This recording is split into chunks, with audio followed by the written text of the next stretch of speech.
The Starry Night by Vincent van Gogh. Welcome. Today we're looking at one of the most recognizable paintings in the entire history of Western art, The Starry Night, painted by Vincent van Gogh in June of 1889. It now hangs permanently at the Museum of Modern Art in New York City, and it has captured the imagination of millions of people for well over a century.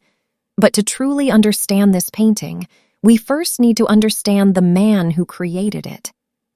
Vincent Willem van Gogh was born on March 30th, 1853 in the Netherlands.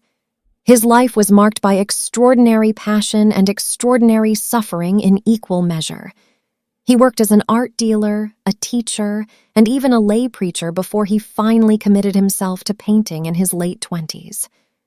He produced over 2,000 works in just about a decade, an astonishing output, yet he sold only one painting during his entire lifetime. He struggled profoundly with mental illness, and in December of 1888, following his famous and tragic altercation with fellow painter Paul Gauguin, he severed part of his own ear. Shortly after, he voluntarily admitted himself to the Saint-Paul-de-Mausole asylum in Saint-Rémy-de-Provence in southern France. It was there, in that asylum, that he painted The Starry Night. This is important context because when we look at this painting, we are not looking at a detached academic exercise. We are looking at the interior world of a man who was simultaneously confined, tormented, and transcendently alive to beauty.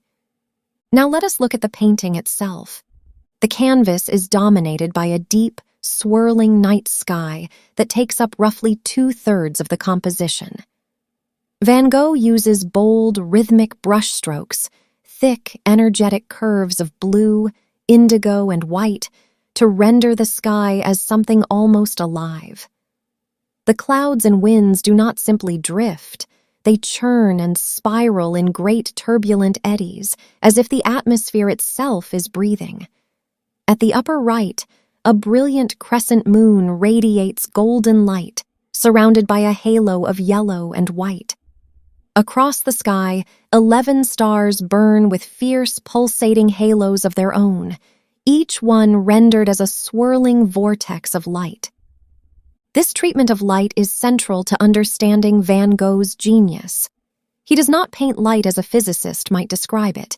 He paints it as an experience, radiant, overwhelming, almost ecstatic.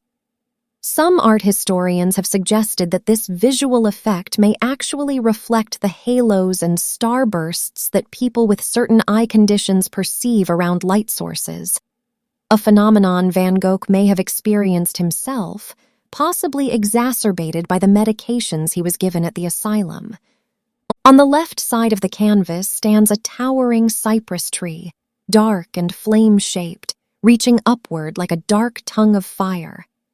Cypresses were traditionally associated with death and mourning in the Mediterranean world, and Van Gogh painted them frequently during this period. Yet here the cypress does not feel morbid.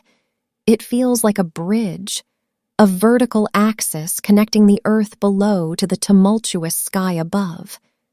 Below the sky, the lower third of the painting shows a quiet village nestled in a valley, with rolling hills and mountains receding in the background. The village, modeled loosely on Saint-Rémy but transformed by Van Gogh's imagination, sleeps peacefully under the roiling heavens. Its buildings are rendered in calmer, more static strokes than the sky, creating a striking contrast between the tranquil human world and the cosmic drama unfolding above it.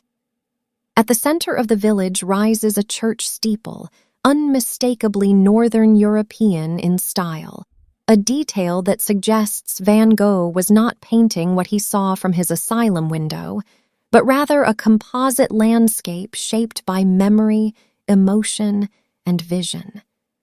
This brings us to one of the most debated questions about this work. What does it mean? Some interpret The Starry Night as an expression of Van Gogh's spiritual longing. He was deeply religious in his youth, and though his faith evolved over time, he continued to believe in something beyond the visible world. The swirling sky could be read as a vision of the divine, vast, incomprehensible, and beautiful. Other interpreters focus on the psychological dimension, seeing in the turbulent sky a direct projection of Van Gogh's inner turmoil, the mind made visible on canvas. What is remarkable, and what continues to move people, is that these interpretations do not cancel each other out. The painting holds all of them simultaneously. It is turbulent and peaceful, confined and infinite, deeply personal, and universally human. Van Gogh himself wrote about the night sky in letters to his brother Theo with extraordinary tenderness. He described looking up at the stars as one looks at a map, with the feeling that the stars might be a destination, a place one could travel to after death.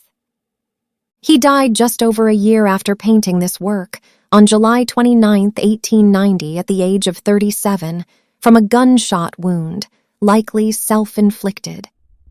He left behind a body of work that would go on to reshape the course of modern art, influencing Expressionism, Fauvism, and countless artists who followed. The Starry Night endures because it is not merely a painting of a sky.